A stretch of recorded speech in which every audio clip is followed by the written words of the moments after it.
Accent fallacy.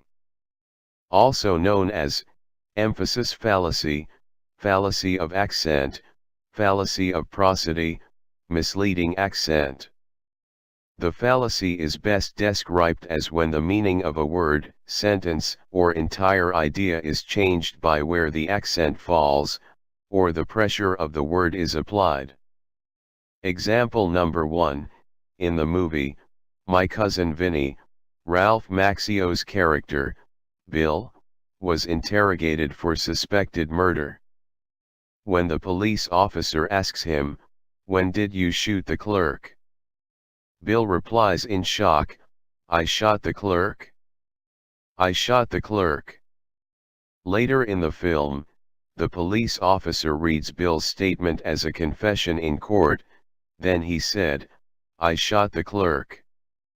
I shot the clerk."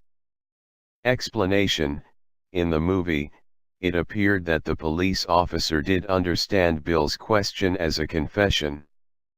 So it did not appear to be a fallacious tactic of the police officer, rather a failure of critical thought, perhaps due to a strong confirmation bias.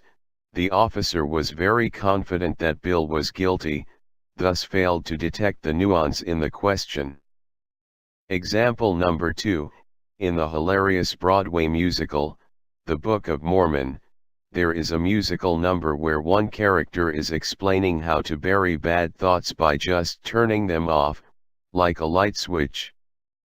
The character doing the explaining, in Glorious Song, is specifically explaining to the main character how to suppress gay thoughts when the main character's bad thoughts have nothing to do with being gay. After the instructions, the main character tries to make this clear by affirming, "I'm not having gay thoughts," to which the other characters respond, "Hooray! It worked." Explanation: the stress on the "I'm" was ignored and confused for "Hey, I'm not having gay thoughts anymore."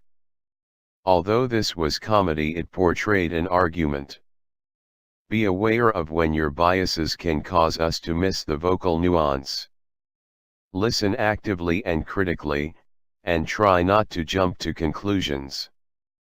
And you cannot turn off gay thoughts like a light switch.